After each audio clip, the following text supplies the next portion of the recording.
Shout Factory, the content farm, DVD producer turned neat streaming kingpin content farm, basically, with its own established homes on the web, Prime Video, Pluto TV, Fire, their own website. Look, Shout has their own streaming channel with a couple sub-channels for comedy and horror because they've managed to amass a sizable library of the original versions of Japanese TV series from the Tokusatsu genre. To be clear, that means special effects, but in this context generally means live-action sci-fi fantasy fare using traditional practical effects made domestically in Japan in the superhero, giant monster, fighting robot, metal hero, or fantasy martial arts subgenres. They've now spun off a new streaming venture called Tokusatsu, through which to air pretty much only that content, along with the now finally secured US rights to Kamen Rider, arguably the most popular Toku series in Japan to have the least amount of success being translated for American Western audiences so far, despite the seemingly simple-to-grasp concept of has costume, rides motorcycle. Anyway, now that this stuff will be readily available somewhere, there's excuse for me to do more shows about them in the future, tease, tease, tease, but consider this a primer for at least one weird thing about the early beginnings of the stuff.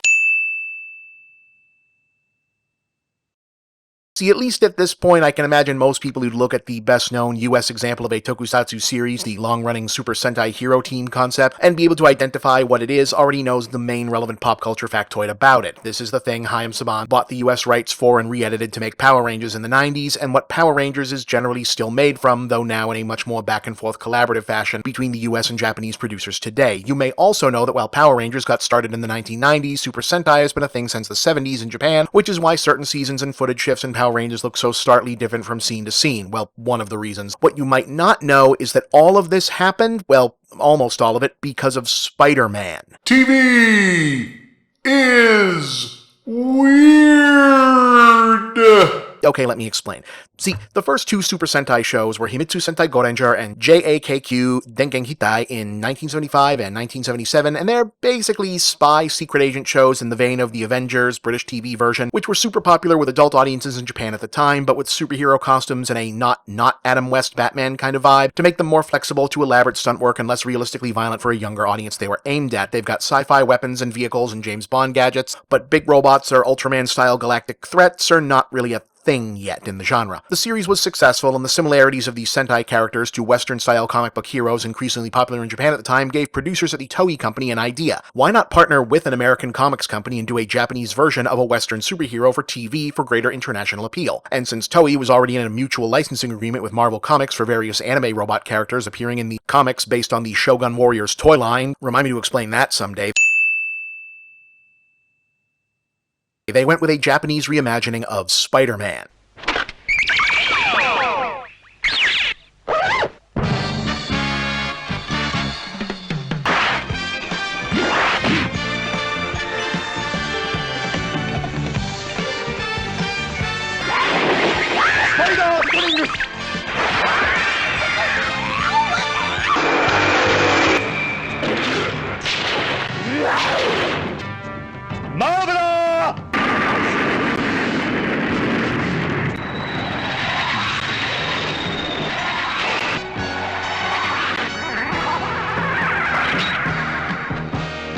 By now, I think most people are more or less aware of this as well, but if not, yeah, the 1978 Spider-Man happened and is a weird, wonderful thing that is now a staple of funny internet video lore, but also pretty charming and fun as a tokusatsu relic in its own right, well beyond the it's Spider-Man, but also not because he gets his powers from an alien and has a spaceship that turns into a robot because Japan aspect. In fact, what's noteworthy is because most American fans found out this existed after Power Rangers happened and made Sentai and tokusatsu genre shows in general more mainstream here, we tend to think of these elements as Spider-Man being retooled for a Japanese audience. That's what I thought at first. But it's actually kind of the other way around. See, given that they were made very quickly for not much money and aimed at a younger audience, Toku series like this, especially made at this point in time, relied heavily on formula and archetype to get scripts and storylines knocked out efficiently, and Spider-Man proved challenging in that regard because so much of it had to be invented, as Japanese and American superhero concepts and genre are so different. As a result, the series ended up incorporating narrative and aesthetic elements of henshin transforming robot shows, sci-fi mystery series, monsters of the week, martial arts fantasy, crime-fighting heroes, a mix of Kamen Rider and Sentai aesthetics, many things. And to make Spider-Man truly stand out from the pack, they decided to let him not only pilot a spaceship, but a spaceship that transformed into a giant robot, the first appearance of such in the genre, effectively bridging the cool stuff aesthetics of Sentai, Kamen Rider, Henshin, and Ultraman all at once.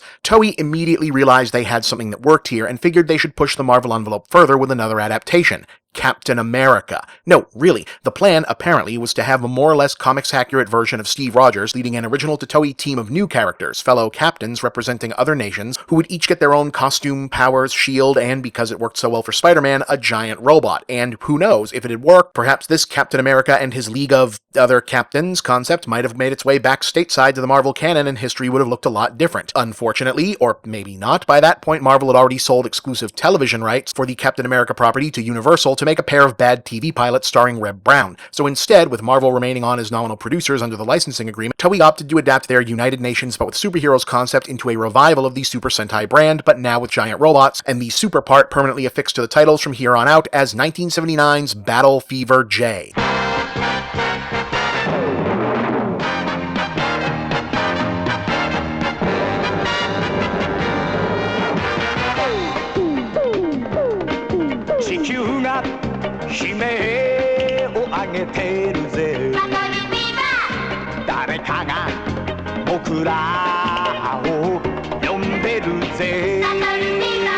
Featuring an international team of heroes who operated mostly in Japan and were all of Japanese origin but had connections to international places. Battle Cossack from the Soviet Union, and Battle Kenya, who had kind of a Japanese Tarzan thing happening. Yeah, Miss America, who had a different name than the others, so she could technically be called an in-name-only adaptation of a Marvel character and thus make the deal still count, and Battle Japan, who is naturally the leader. It's very of its time, but this is pretty much the starting point for about 90% of what's now thought of as standard fare for the Super Sentai and thus Power Rangers formula, and proved so enduringly successful with generations of Japanese youngsters that the franchise simply never stopped since that point. In the 30 years since, including the original 2 series, there have been 44 Super Sentai shows, roughly half of which have become 28 seasons of Power Rangers, neither of which show any real signs of slowing down. And, like so much else, yeah, looking back on the last half-century and counting of our global popular culture, we owe a shockingly large amount of it to Marvel Publishing's incredibly short-term business strategizing.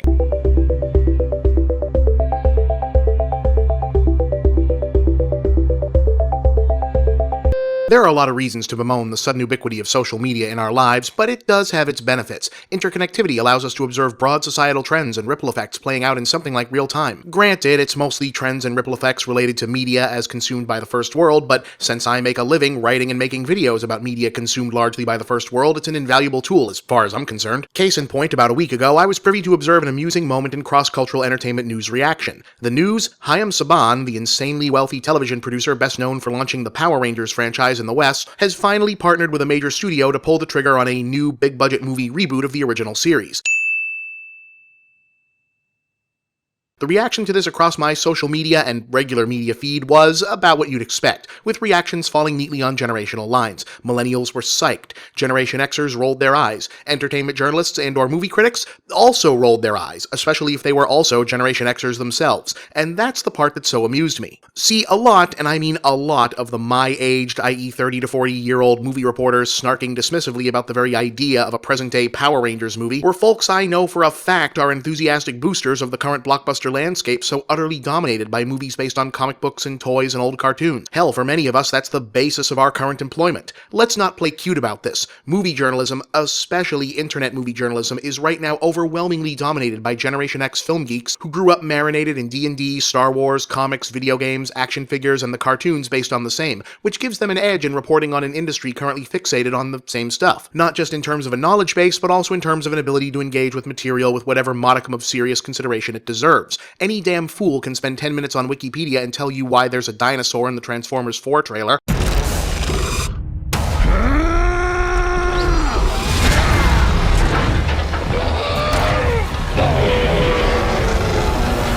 Hey, how come that movie isn't called Transformers, by the way? But because, say, I have more than a passing familiarity with those characters, and can offer some cursory insight as to who they are, why fans are reacting the way they are, and what interesting things could mean for the film narratively, as opposed to an old guard critic whose reaction is just, "Oh lord, the cars are also dinosaurs now?" Or, "Heavens, save me from these films made from wretched playthings. That's why I get this show, while all they get is the ever-darkening cloud of obsolescence looming over their heads. So what's the deal with all these guys and gals with the same basic job as me and the same basic background as me, doing the rolling eyes and heavy sighs over a Power Rangers movie? Do they not perceive the implicit irony over this? Now, I'm not going to sit here and claim that I'm a Power Rangers fan. I was too old for that when it came out. I was aware of it mainly because my little sister was a huge fan, and I'm aware of it professionally now mainly through Linkara's show, and because I'm a fan of the Japanese Tokusatsu genre in general, and I'm not going to pretend that I suddenly take a less jaded view of the long-term viability of 90s popular culture. But I'm also not going to pretend that there's even a dime's worth of difference when you get right down to it between Gen X film geeks getting unironically psyched for the Avengers, or X-Men, or G.I. Joe, or whatever else, and Gen Y kids and millennials doing the same damn thing over this, because that would be silly of me. Sure, there's conceivably a discussion to be had about degrees in this area of adaptation, i.e. stuff like Superman being legit 20th century folklore, or the various creations born of the maelstrom of creative energy during the Lee Kirby era at Marvel, versus what might have been the most nakedly commercial endeavor of the 90s, launched by one of the most nakedly commercial producers who ever lived, a series conceived only to sell toys, repurposed from a Japanese series also conceived only to sell toys, that hasn't wavered in that money-making formula for 22 seasons and counting of continuity, but still, it's only degrees. It's going to be interesting to see this play out, though. The first generation of movie nerd fan bloggers who grew up and became the new establishment as the industry transformed into an assembly line for movies that they always wanted to see and that they were best qualified to opine on, are now looking at an entirely new generation coming up behind them, with their own nostalgia hang-ups and that should be a movie dreams. Wouldn't it be great if we could do what every other newly minted crop of old people failed to do and just acknowledge that just because it's outside our particular wheelhouse doesn't mean whatever unfamiliar goofery the kids are bringing to the table is undeserving of the same shot we asked the old guard to give our unfamiliar goofery back in the day. Because seriously, if you're looking down your nose at a 20-year-old who's nervous or psyched or having any kind of serious response whatsoever to a Power Rangers movie, or that Rescue Rangers movie Disney greenlit a few months back, or whatever other 90s property is next on the list, and you're in your 30s and still all pumped up about Batman, I don't have to tell you what that makes you look like, do I?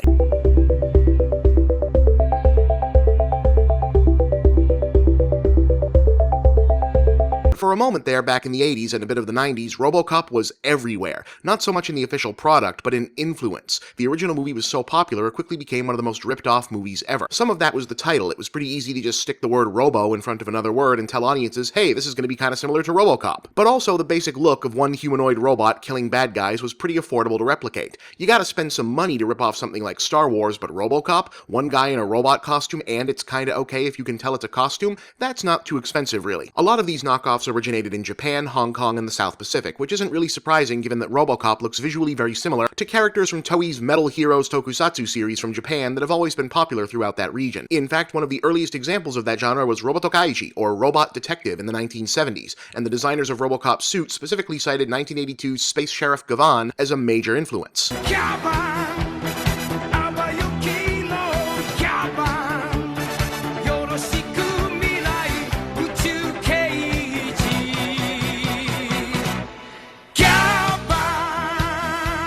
So in 1988, Toei returned that favor with Mobile Cop Japan, which was your basic Metal Hero show but made to visually reference RoboCop as much as possible.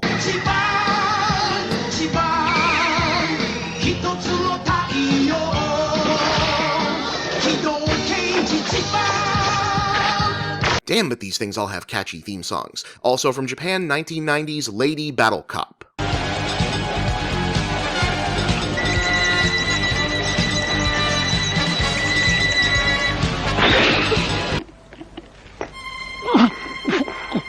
Yep, that's a lady battle cop, all right.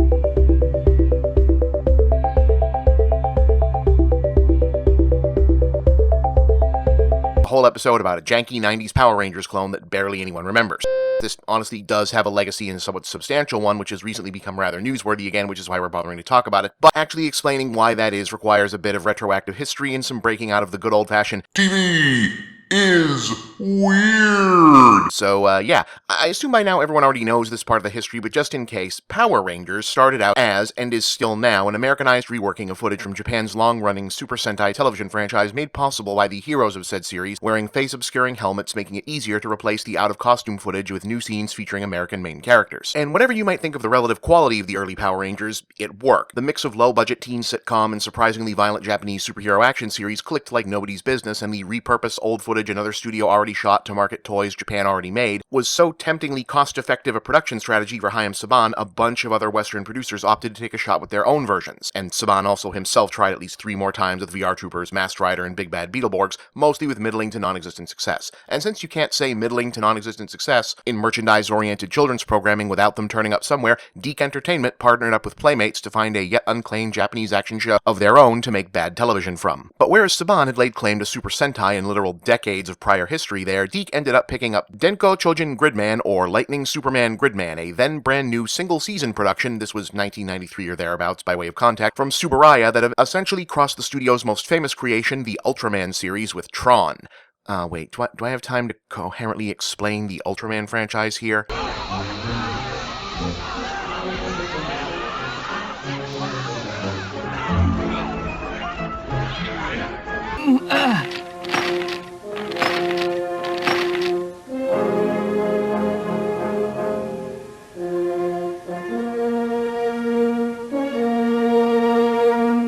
Nope.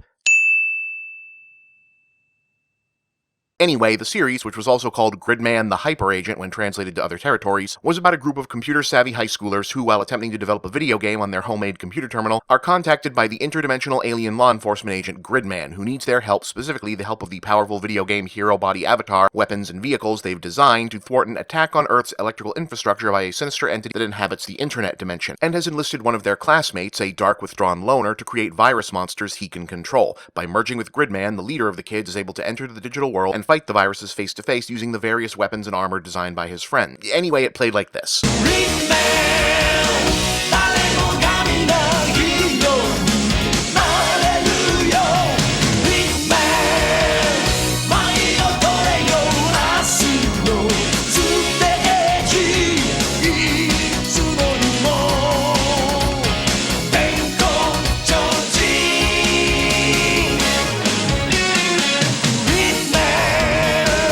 What I imagine jumps out pretty quick is that unlike Power Rangers, where the US producers had to do a lot of heavy lifting to rework the fantasy and sci-fi heavy Super Sentai footage into the new storylines, Gridman's basic setup was pretty much well suited to Western kids TV already, but with the young heroes and the high school setting. So DiC was pretty much able to do a more narratively faithful adaptation, though they still shot entirely new non-action footage with American actors and only closely adapted certain episode plots. Their result looked like this.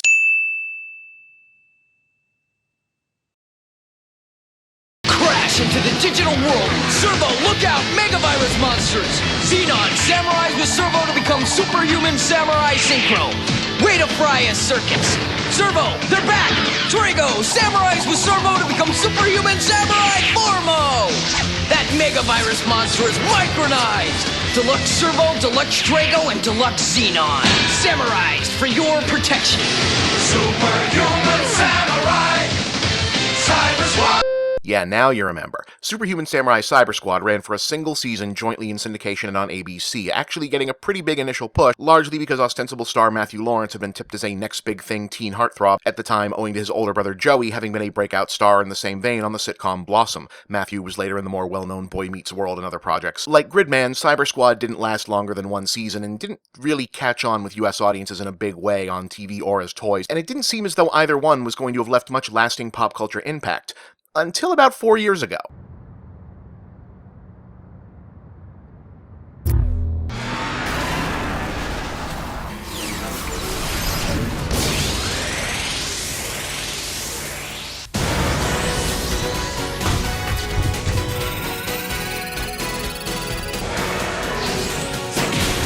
See, in 2015, Tsuburaya, an anime production house, Studio Trigger, surprised everyone with an anime short film from Akira Amamiya called Boys Invent Great Hero, which served as the pseudo-sequel tribute to the original Gridman. It went over big, and 2 years later, the same team announced a full-on anime reboot of the original series concept, SSSS Gridman, which incorporated elements of both the original series and the American version. The SSSS has its own eventual meaning in the show, but is also a deliberate nod to Superhuman Samurai Syber-Squad, while also taking the concept in darker, more complex, and eventually twisted directions that are kind of hard to get into without spoilers.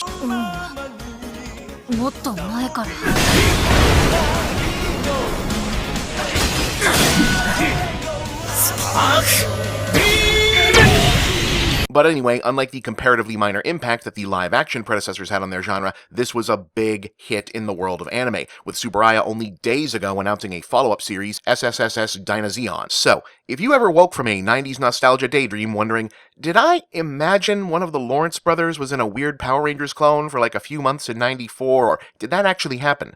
Yes, it did. And somewhat improbably, it is still happening today.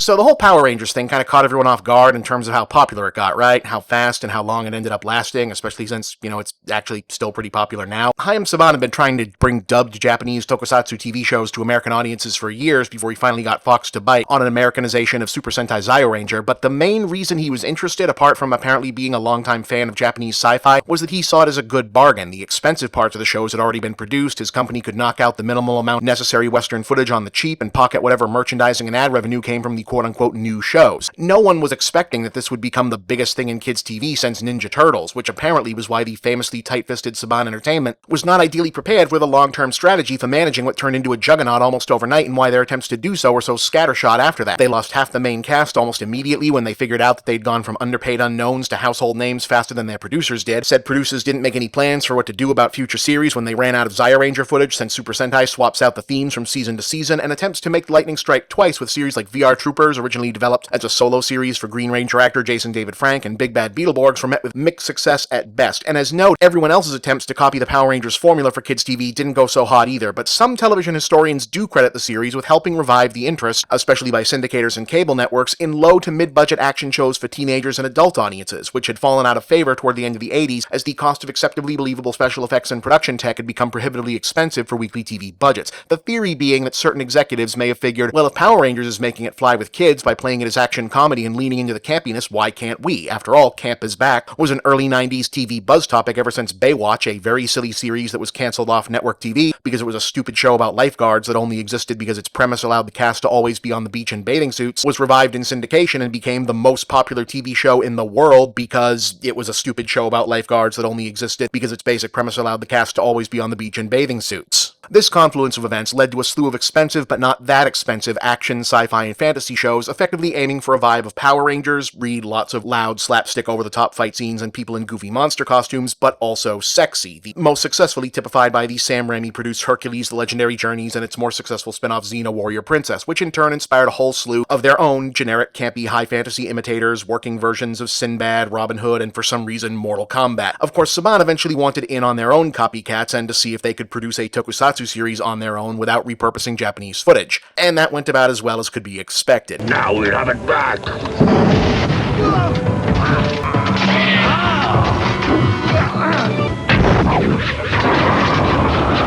Remembered, if at all, as a did that actually happen fever dream of 1990s youth culture reared in the early decline of the once mighty Fox Kids empire, the MYSTIC Knights of Tir-Na-Nog is the kind of head-scratcher that can only really come from a production company with only a vague idea of what they want to do and limited time frame to do it, meeting a network with a hole in the schedule and a producer seeing an opportunity to shoot their shot. In this case, longtime Saban hand Robert Hughes is said to have heard about the company struggling to find a workable brand, do a high fantasy series, and pitch shooting a co-production in Ireland loosely based on pre-medieval Irish mythology, specifically an extremely loose reworking of the Ulster cycle, using figures of folklore like King Conor MacNessa, Deirdre of the Sorrows, Cathbad the Druid, and Queen Maeve as characters, along with fairies, little people of the mythic variety, giants, and the other world of Tir-Na-Nog itself as plot elements. We must continue our quest. You want us to fall through that fairy ring again? I'm not going back there to be rattled about like a headless Dulagan.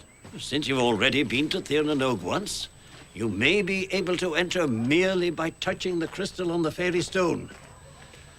You, however, Angus, are welcome to fall through any hole you wish. And for whatever reason, Saban Entertainment really went for it. Mystic Knights was at the time one of the biggest US-Irish co-productions ever undertaken for TV, to the extent that Hughes and a lot of the same crew ended up shooting a whole-ass TV movie about St. Patrick on the same sets, using a bunch of the same props while they were down there, with lots of extras, big battle scenes, or maybe like 2 to 3 big battle scenes that they shot from a bunch of angles and reused a lot, and some early 2000s CGI that probably cost a fortune and still looked terrible even back then. The premise is about what you'd expect from an awkward attempt to fuse a watered-down version of Super Sentai formula with Fairy Tale 101 odds and ends, plus weirdly specific references to Celtic folk tradition. The peaceful kingdom of Kells, ruled by the good King Connor and his daughter Princess Deirdre, is under attack by the forces of evil Queen Maeve, who's been gifted with black magic to empower her army and summon monsters. Through the power of this stone, bring forth a juggernaut, hewn from the living rock.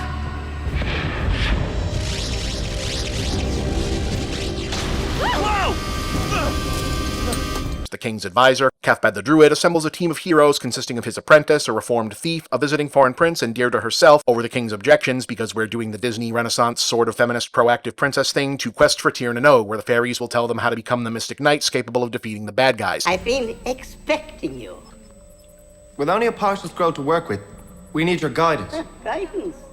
This involves each of them individually beating some sort of corresponding member of Maeve's evil knight team by overcoming a specific personal weakness or character flaw. They each get a color-coded magic armor and weapons specific to their power sets based on the elements of earth, air, fire, water. There's a fifth guy who starts out morally ambiguous, but then he's good, but also super overpowered and set up for a love triangle storyline. They get a dragon ally, and the bland team leader guy is an orphan who doesn't know his parents, so guess where that's going.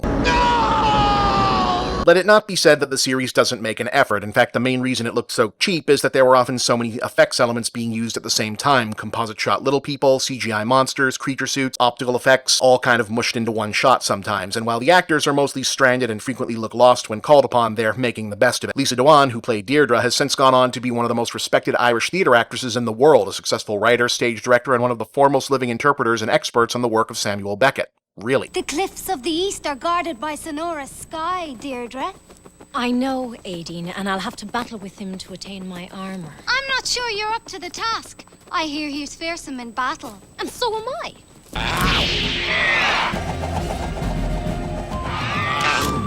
I can give as good as I get, Lightning Bat.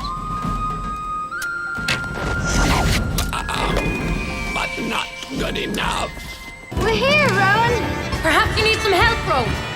So why didn't this take off, last more than one season, and why doesn't it hardly anyone remember it? Well, partly because it's kind of boring. It's coming from over that hill.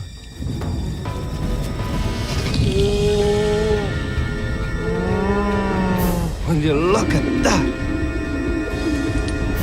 Big one. That creature's going to destroy the village. We have to stop him. See, if Mystic Knights proved one thing, it was that Saban had learned how to create a merchandising machine from their experience with the Sentai shows. In fact, behind the scenes, there was a bunch of drama about the Knights' producers in Ireland refusing to include stuff that was being developed for the toy line, like motorcycle-esque vehicles, because they were aiming to keep things more grounded for some reason. But it also confirmed that they didn't appreciate that their audience actually had some standards when it came to the spectacle. All together, now!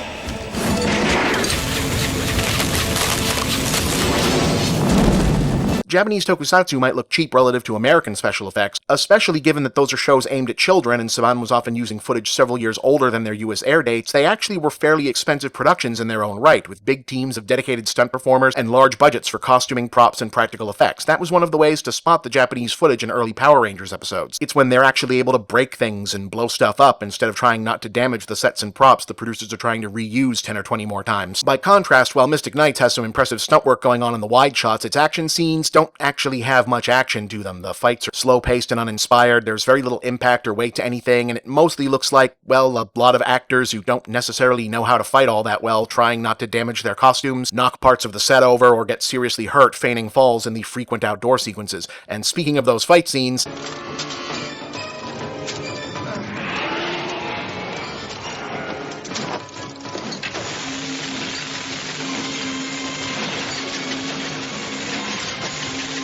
yeah, despite almost everyone using melee weapons, they all just kind of shoot lasers out of their swords and spears. The storytelling is also very spaced out. While much of the series is episodic, the first arc stretches the getting armor and weapons to 4 full episodes, whereas Power Rangers usually knocks that out in the first one. That's a lot of nothing happening between uninspired ending fight scenes. We'll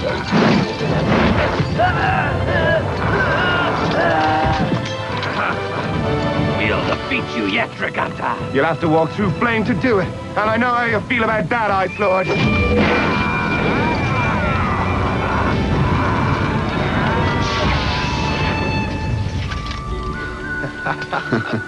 Forgive us for doubting this. I don't blame you. I doubted myself. The series was ultimately not a ratings success, at least not enough of one to serve as the Power Rangers replacement after Power Rangers in Space turned out to be a much bigger hit than Saban had been anticipating, effectively reviving the franchise, which they were considering canceling at the time, and leading Saban to cancel Mystic Knights instead and transfer its production budget for the proposed second season to beefing up Power Rangers Lost Galaxy, and also promoting their then recent acquisition of the Digimon franchise in marketing. To date, outside of paltry VHS and DVD episode releases, there's been no full-on re-release of this series, not helped by a general lack of interest and a rights dispute between the reconstituted Saban, which has transferred the Mystic Knights rights back and forth several times, and the Irish co-producers, which still own a piece of the production. It did happen, though. You didn't imagine it.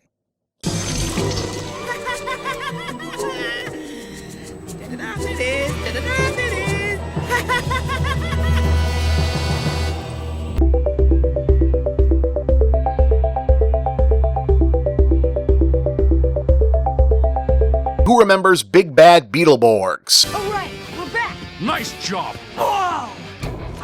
Now then, Beetleborgs, we've got work to do. Yeah. Well, I don't really. I mean, not especially well. As observed previously, being just about 40 now, I'd basically aged out of the Power Rangers demographic audience just as that initially hit and mainly knew it secondhand through my younger siblings, so what was more or less its short-lived, wackier, same-network sister series was even less on my radar save for its own brief but substantial ubiquity in the late 1990s. Billed as a splashier, more frenetic, and even more toyetic cousin to Saban's earlier, era-defining success story, it featured a more overtly comical sensibility and a narrative character setup that owed more to child-centric Disney Channel sitcoms than the Saved by the Bell high school setting that Power Rangers had originally aped, along with generally heavier emphasis on domestic side production. It was also, as my memory served and revisitation confirmed, completely absurd, the sort of series that can be summarized handily via the first 9 seconds of a 30-second expository theme song.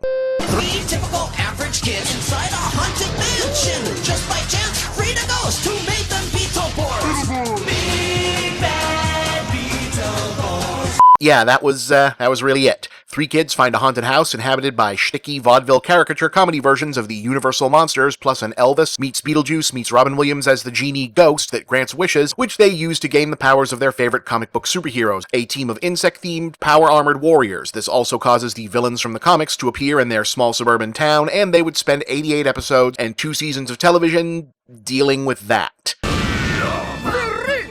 They're not just pictures. Ooh, baby, it feels so good. Be 3-dimensional. You could say that again. Oh, and you know what would really make the day complete? To do some serious 3-dimensional damage. What do you say?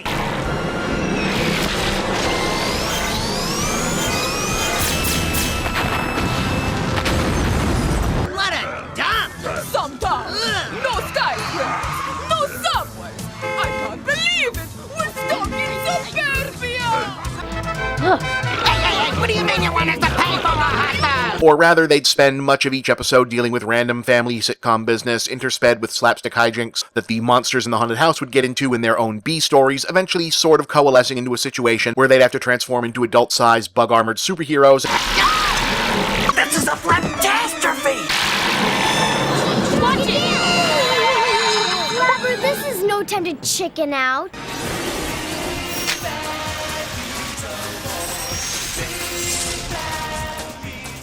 Let's give our power to real tech.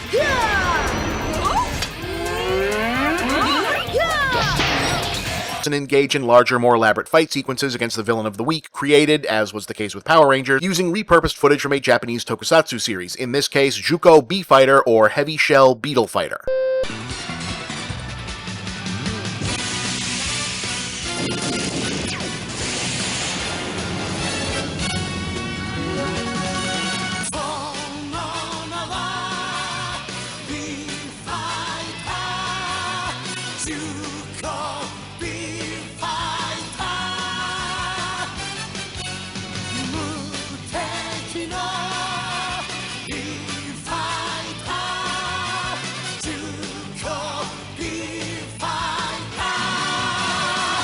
Until Season 2, wherein they got new armor and a new set of villains, and the show was rechristened Beetleborgs Metallics, primarily because Saban ran out of footage to use from that series and moved on to its direct sequel, B-Fighter Kabuto.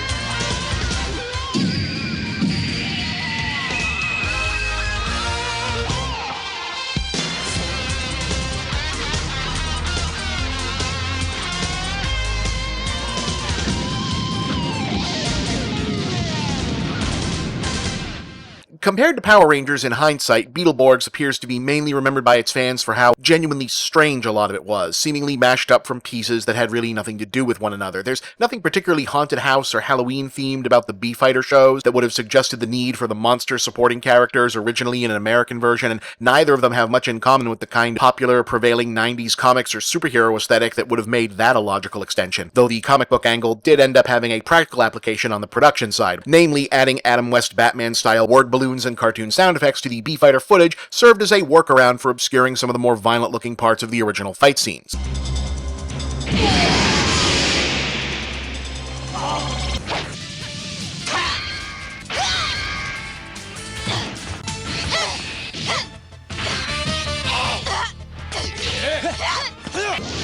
See, whereas Power Rangers had always been adapted from the long-running franchise formerly referred to as Super Sentai, always featuring teams of acrobatic martial arts heroes in color-coded uniforms, B-Fighter was part of the slightly less aesthetically rigid Metal Heroes franchise, which existed roughly from the 1980s to the late 90s as a loosely continuous meta-series based around heroes who were either robots themselves, cyborgs, or wore robotic power-enhancing armor of some kind. It's kind of interchangeable when you get right down to it, usually with a police or military science fiction theme, and generally, but not exclusively, grittier tone than the Sentai shows, because the characters tend to fight with guns, heavier weapons, and get blown apart or shot up more explicitly, since, you know, you can just rip chunks of the plastic off the costume and shoot sparks and smoke out everywhere and it looks more cool.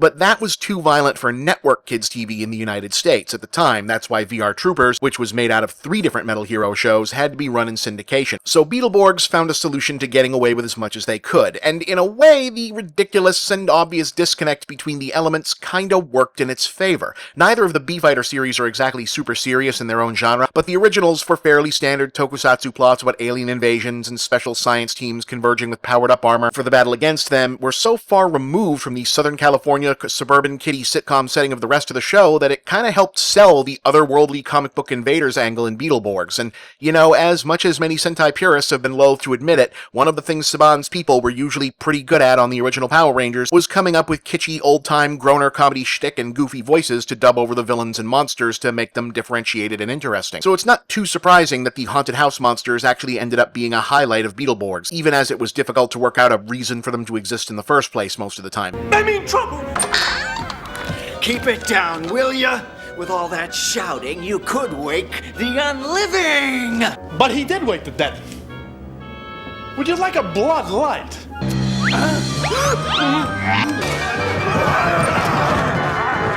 In general, it's not hard to see why, for a hot minute, this show was actually getting more popular than Power Rangers. So why did they stop abruptly after just the 2 seasons? They ran out of B-Fighter Kabuto footage, basically. Simple as that. Kabuto!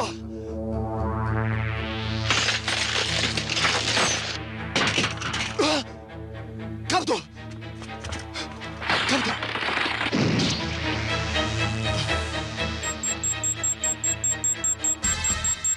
Bakdan da!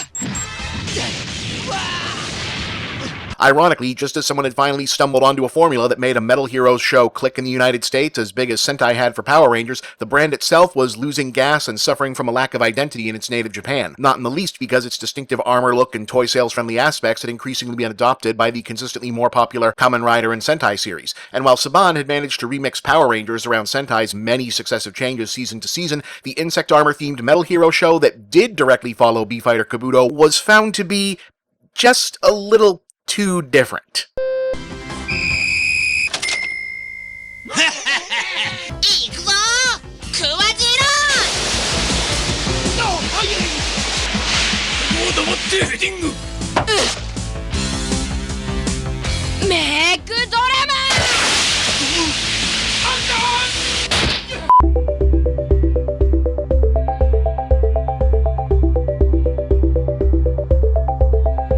In In 1998, Saban Entertainment canceled Big Bad Beetleborgs, by then having been rechristened as Beetleborgs Metallics, at the conclusion of its second season, leaving what had been the central conceit of the main storyline somewhat unresolved. This was despite Season 2 being roughly as popular as the first one, the series itself not being prohibitively expensive to produce, mostly because, like Power Rangers before it, its props and more elaborate action scenes were repurposed from previously produced shows from Japan, and the property being pretty popular at the time, by then outpacing the later seasons of the original Power Rangers and coming preloaded, again thanks to Japan, with piles of saleable toys and merchandise. However, that short-term cost-saving solution from Japan actually came with a cost of its own. I think I made a boo-boo. Japanese children's action shows tend to be structured around a predetermined storyline with a season-length beginning and ending, rather than the open-ended episodic format Saban employed in the more familiar North American tradition. And even long-running meta-series like the Metal Hero franchise that Beetleborgs drew from tend to introduce and dispense with a new setting, theme, and main characters and aesthetic over the course of each season, hence the various changes to Power Rangers over the decades, and Beetleborgs rebooting its look midway through in order to switch from reusing footage from Juko B-Fighter to its sequel, B-Fighter Kabuto. But whereas Power Rangers' basis was Super Sentai, and that has long held to a fairly uniform team, costume, mechanic, narrative setup for, well, a very long time, Metal Hero seasons tend to be all over the place, containing multiple solo heroes, duos, big teams, featuring themes as diverse as police officers, soldiers, fire and rescue, outright space superhero, and mashups of all three, sometimes as one-offs, sometimes as multi-season repeat themes. But the franchise only ran with B-Fighter and its bug-shaped, power-armored heroes, plus occasionally too violent for Western kids' TV monster battles for 2 seasons. So when Saban used those up and saw there wasn't another direct sequel to merge into the Beetleborgs storyline, they called it quits. This is a major disaster.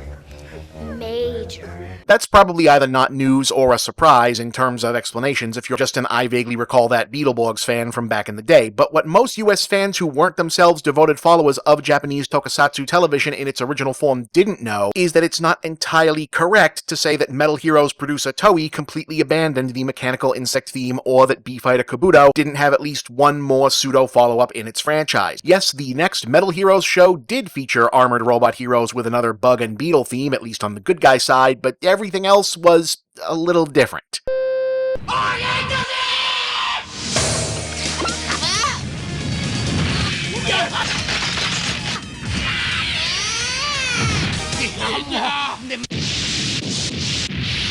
This is B-Robot KABUTAK, and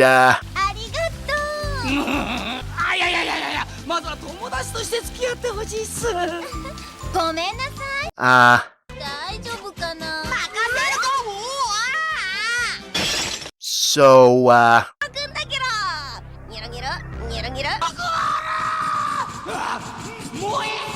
okay, to explain what's going on here, we're gonna have to back this up a bit. Like, back in time. So, Toei makes a lot of tokusatsu television in Japan, and while a lot of it fits nicely into the sci-fi superhero westerners are more familiar with via Power Rangers, VIA Troopers, Ultraman, Beetleborgs, what have you, the genre covers a lot of other ground than always has, including more comedy-infused shows, horror, quote-unquote hard sci-fi. It's a pretty broad set of terminology, and one of its biggest early successes was a 1977 family sci-fi sitcom called Ganbare ROBOCON, translation, Do Your Best, ROBOCON.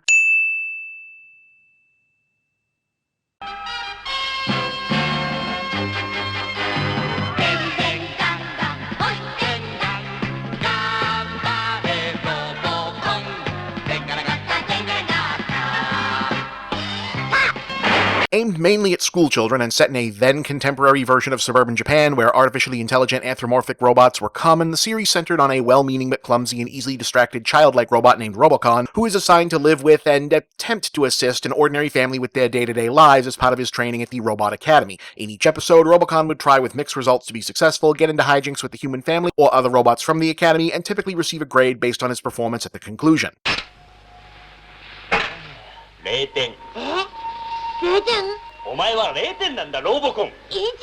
So pretty much a Japanese prototype for the likes of Alf, Small Wonder, that kind of thing. An early TV creation of tokusatsu, manga, and anime demigod, really, Shotaro Ishinomori, Ganbare ROBOCON was one of his most idiosyncratic and well-remembered creations, beloved by generations of Japanese children and inspiring many other comedy toku shows. So fast forward to 1997, with the Metal franchise apparently in need of a shake-up in its home country, Toei's big idea was to go way younger but also way retro, crossing the still saleable Beatles and Bugs theme with a spiritual successor to ROBOCON in B-Robot KABUTAK. And there's kind of a lot going on here.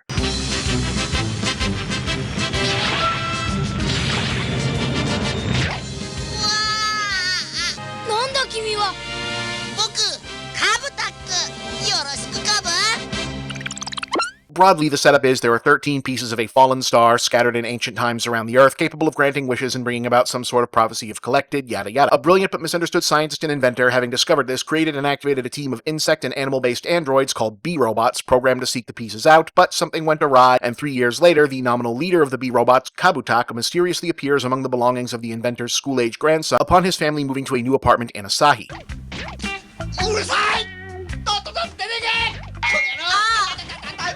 Reawakened on activation, the childlike KABUTAK, who apart from his rhinoceros beetle aesthetic carrying on the theme from B-Fighter, is more or less a direct reincarnation of ROBOCON in personality, and his new human master set out on the hunt for the star pieces, quickly joined by fellow good B-Robots Kuajiro the Stag Beetle, Tentorina the Ladybug, and Informative a Complication. Several of their fellow B-Robots, based on animals and arachnids, are also up and hunting for the star pieces, but in absence of proper direction, have turned to lives of crime and now want them for themselves and nefarious purposes. These would be the somewhat self-explanatory Cobrander, Spydron, and Ganirun the Coconut Crab. As the series progressed, the villains would be joined by Sharkler, while the heroes would pick up allies in the forms of Dangodon the Pillbug and Geraton the Tree Frog. So, two teams of good and evil, big silly robots and human sidekicks fighting over a treasure hunt, intersped with middle school hijinks and suburban sitcom situations with the main kids' perpetually stressed middle-class parents. That's plenty there for a show, right?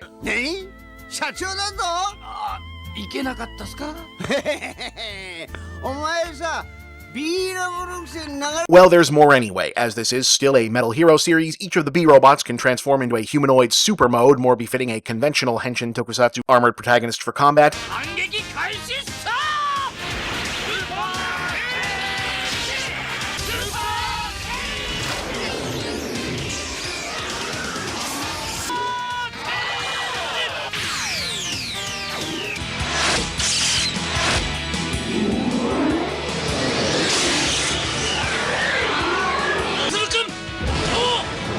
And also, KABUTAK and Sharkler can eventually pilot giant-sized mechs of their own because there's toys to be sold.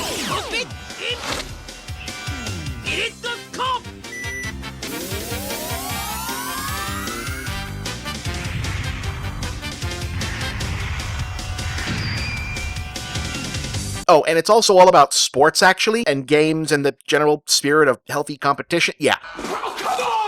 See, whenever the good and evil robots square up on one of the star pieces, or really for any reason, their conflict is typically interrupted by the mysterious Captain Tomborg, a referee robot that transforms the battle scenario into a usually story-relevant game, sport, contest, athletic challenge, or something else on those lines, out of a moral insistence that the star piece be won in a fair competition.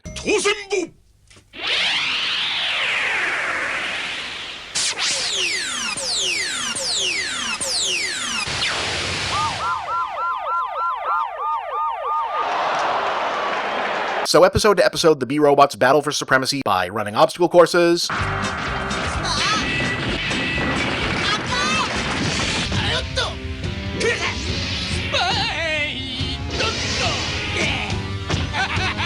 playing soccer,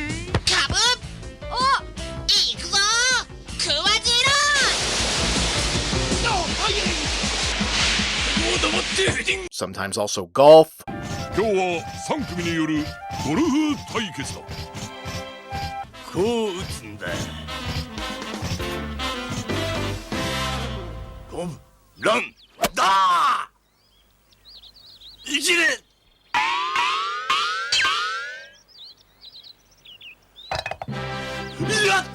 there was a karaoke and musical performance episodes, even though it tends to end up in a brawl at some point anyway, no matter what.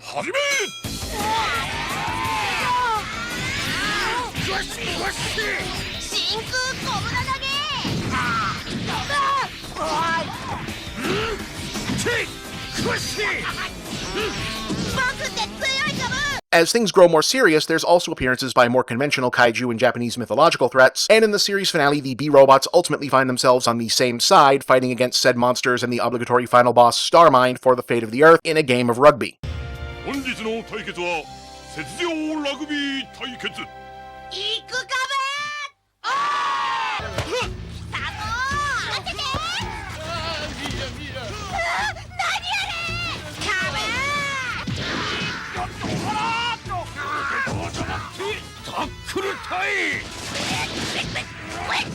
This is all honestly pretty charming, if solidly adherent to formula. Making the heroes cartoonish mascot robots even when they aren't fighting certainly keeps the comedy moving, and unsurprisingly, Lazy Town, but it's also Mega Man, is a narrative and aesthetic that comes with a lot of propulsive energy built into it. It's a really fun watch, even as most of it has never been fully translated outside of Japan, where the series was received with mixed results at the time. Popular, but not to a game-changing degree with younger fans, and very divisive among traditional Metal Hero fans who to this day debate whether or not it counts as a true part of the franchise.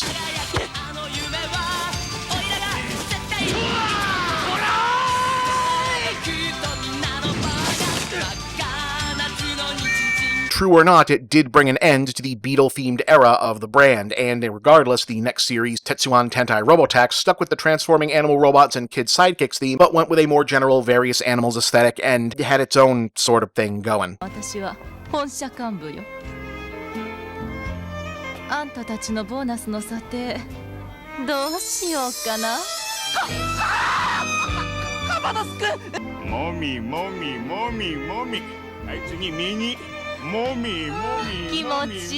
It's still not 100% clear why Saban didn't at least try and carry any of KABUTAK over into a hypothetical third season of Beetleborgs. They were likely aware of it since both shows were airing concurrently, and there was a Christmas crossover movie that saw KABUTAK team up with the original B-Fighter characters. Sure, it would have been a significant visual departure, but the main good guys were still mainly bugs, and you'd think the more kid-centric story and tone would make it even easier to fit into Beetleborgs' already younger skewing scenario. The B-robots, especially the bad guys, are all pretty ripe for the kind of voiceovers Saban liked to give Toku monsters in that era, and it's easy to imagine, say, Captain Tormborg repurposed into Flabber in a new outfit, and I don't know, I feel like just looking at all these guys, it feels like a lot of merchandising money was just getting left on the table here. I mean, kids would have bought the hell out of these toys, from where I'm standing.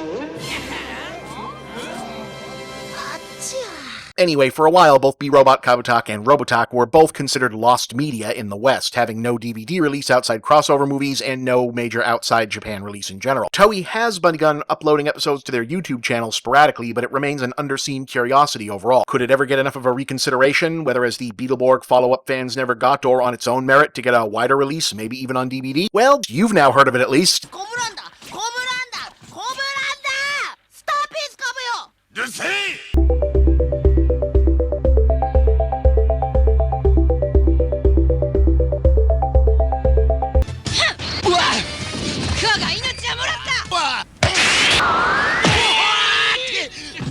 Yeah, wasn't that week with all the Beetleborg stuff and the rather astonishing amount of Japanese TV built around robots punching the crap out of each other fun? But okay, you may be asking, that is a lot of TV about robots, and kids love robots, and we went over a bunch of cultural medium reasons why Japan in particular is big into that aesthetic as a television subject, but kids also like puppets and people jumping around and goofy mascots in general besides that, right? So did they ever do one of these, but like less cyborg armor and more, I don't know, fuzzy? Well...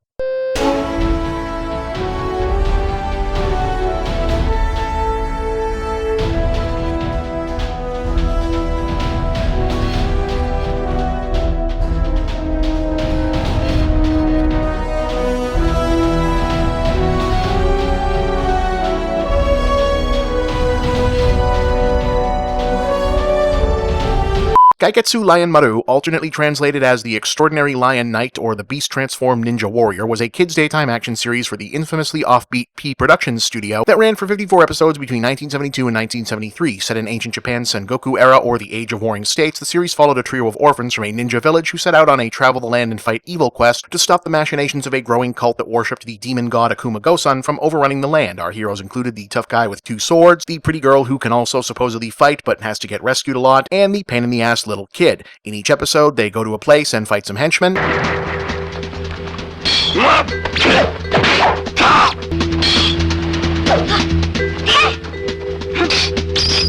Then they meet the main villain or villains and also fight them.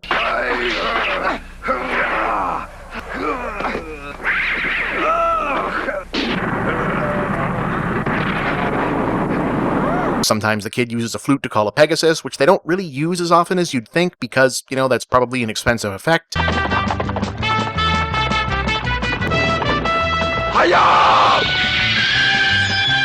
And then at some point Shishimaru, the sword guy, remembers that his other sword is magic and lets him do this.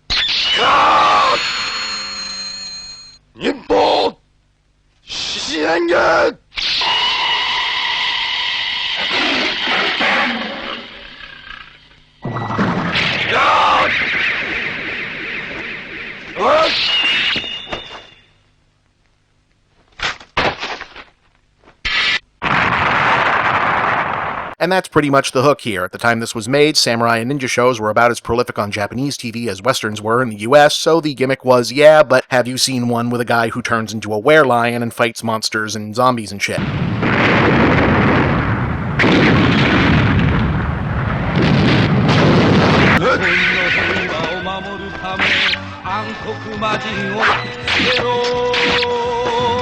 And it is, you know, kind of enough as these things go. It's certainly different to the degree that the forced verite quality of the almost entirely location-based shooting certainly lets you notice constantly that that's a real actor or stunt person out there taking the falls, jumping over pretty real-looking boulders and sand and logs and shallow rivers, riding on an actual horse and doing big sword fights wearing a lion head, which clearly offers very little in the way of visibility, so, I mean, respect, dude. I hope everything that got broken healed fast and cleanly. Shishimato also gets an evil opposite number midway through the series called Tiger Joe. Yeah, that's the first place my mind went as well, at which point every other episode starts to end like Furry Highlander.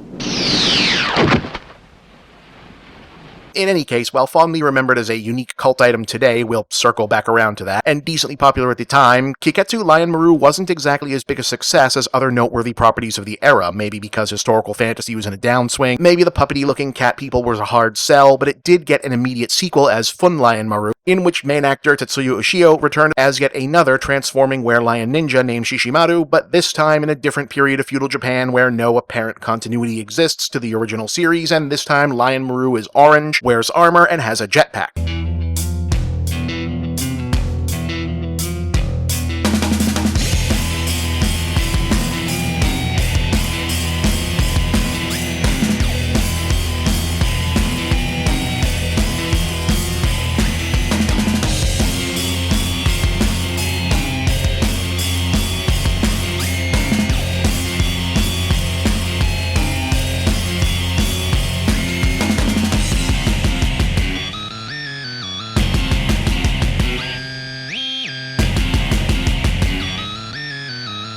Also alongside another incarnation of Tiger Joe, there's a new guy named Black Jaguar.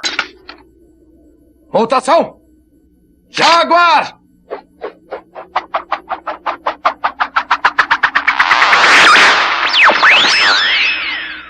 Invencível felino!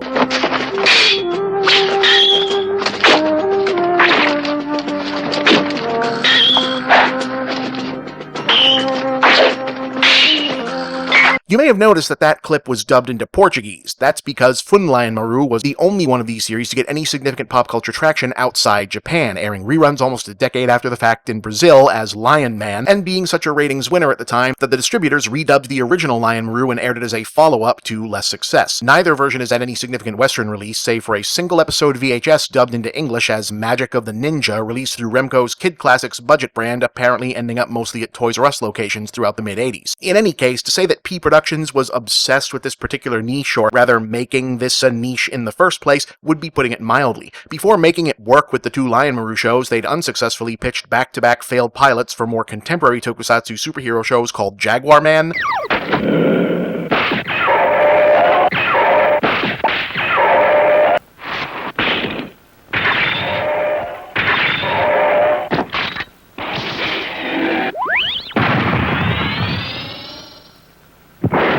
and then Leopard Man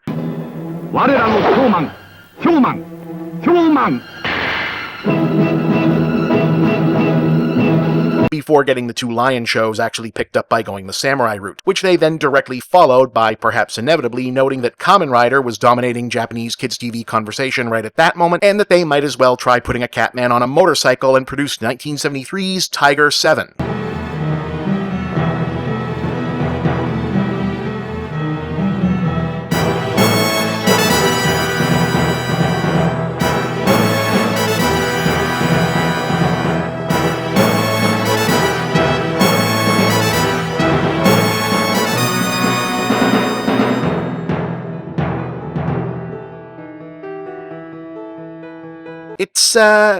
It's not great. Anyway, the whole Lion-MARU franchise basically remained a cult item in Japan for about the next 40 years, give or take, until being very unexpectedly revived in 2006 as a decidedly not-for-kids 13-episode reboot that went in a different direction.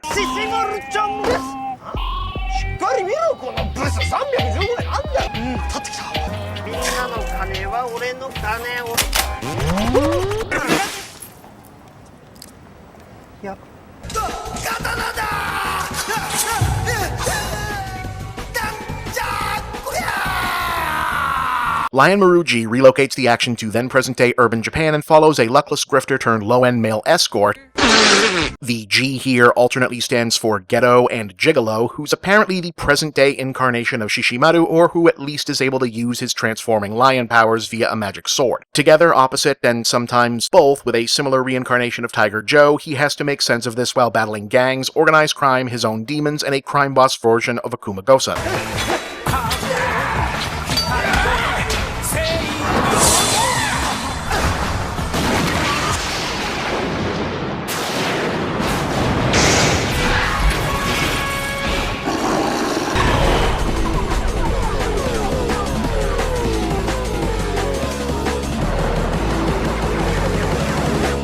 It's nothing if not different, and helped spur a reproliferation of popularity for the original series in the age of internet video, which is how a lot of people found out about all of this more recently. And so there you have it, the Lion-MARU franchise. I'm Bob, and once again, this is an episode that doesn't really have a thesis statement, so hey, that existed.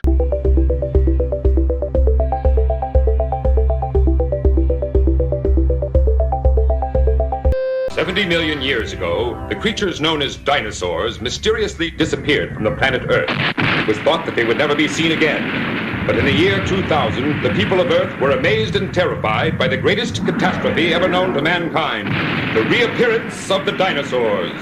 The Earth is ours! Okay, some context is probably needed regarding Attack of the Super Monsters. In the early 80s, home video was almost as revolutionary as the internet would be a decade later. For the first time, you didn't have to watch something on TV's schedule, you could just push a button and start it up. Unfortunately, not everything you might have wanted to see was actually on video. This is why there were so many strange, cheap videos in the horror and children's section back then. Those audiences were starved for content, so you could release pretty much anything, especially if you could get it for cheap, like, say, a quickie import from Japan you could quickly dub and remarket however you wanted and turn a profit. For example, this was how American audiences first experienced Hayao Miyazaki's Nausicaa Valley of the Wind. Really. As you've no doubt already guessed from the footage, Attack of the Super Monsters is one of these Eastern imports, a movie actually comprised of a handful of re-edited episodes from the 1977 Japanese series Kyoryo Daisenso Izenbogu, roughly translated as Dinosaur War IZENBORG. You're goddamn right.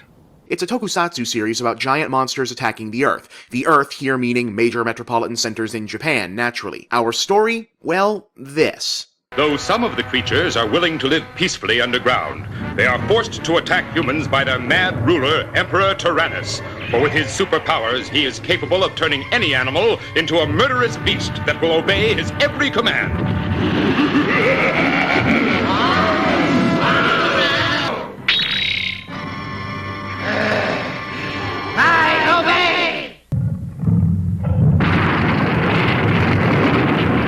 Yeah, the dinosaurs talk in this. It's odd. What's kind of fun at first is that instead of being opposed by a good giant guy or even the usual costumed superheroes, Earth here defends itself mostly with elaborate vehicles that seem to relish their own obvious toy origins. So it's Ultraman meets Thunderbirds. I can dig it. But where are all the people? Well... You can't hide! Yeah. Monster suits, toy planes, anime people. You have to wonder if even Japan looked at this and said, you think this might be a little too us? What is that thing? Oh! What you're looking at is a Tyrannosaurus, king of dinosaurs. Okay, so our heroes are the usual anime and or tokusatsu stock team. Professor Science Von Mustache, the nerd, The fat guy, the girl, and her brother, the humorless, taciturn, jerk-faced leader who for some reason is always right about everything ever. Their names are Jim and Jem, by the way, and they're twins. That's supposed to be important because they've been kitted out with bionic superpowers, which they access via a process where they merge bodies into a single half-male, half-female super being called Gemini. Jim! Jim! Gemini!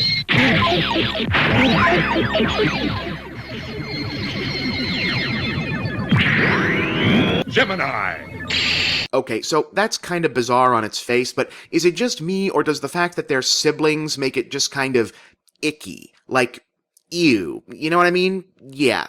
Little too intimate, kinda, is all I'm saying. Sorta gross. Anyway, fusing into borderline incestuous composite gender Superman only lasts for about 3.5 minutes, and for some reason also changes their plane into a 7-year-old's idea of a much, much more effective plane, and they invariably dispatch the monster of the day so efficiently you have to wonder why they didn't just do that in the first place. And since this is an episode compilation movie, you get to see this play out with very little variation about 4 more times before a brief non-ending. The only real notable moment being the one-time Gem kinda sorta stands up to Captain No Fun here. It was his fault. I don't appreciate your telling me what to do with my money or my blouse. You're too soft-hearted. I'm going to have to talk to Michael about this myself. Over my dead body, you will. Almost. Oh, you may be my brother, but I hate you. Stop it right now.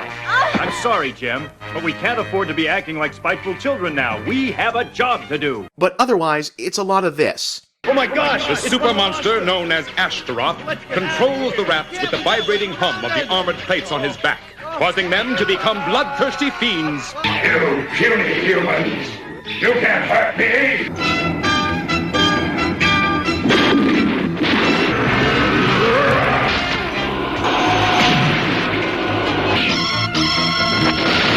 I think we've been hit. The super monsters will attack again. Gemini! You cannot save the human race! Attack of the Super Monsters is one of those videos I think a lot of people might have seen as kids and then assumed they'd hallucinated. For years, you could only get it on unfortunate bootlegs, but believe it or not, this actually did come out on DVD recently. So, hunt it down if this sort of nonsense be your thing.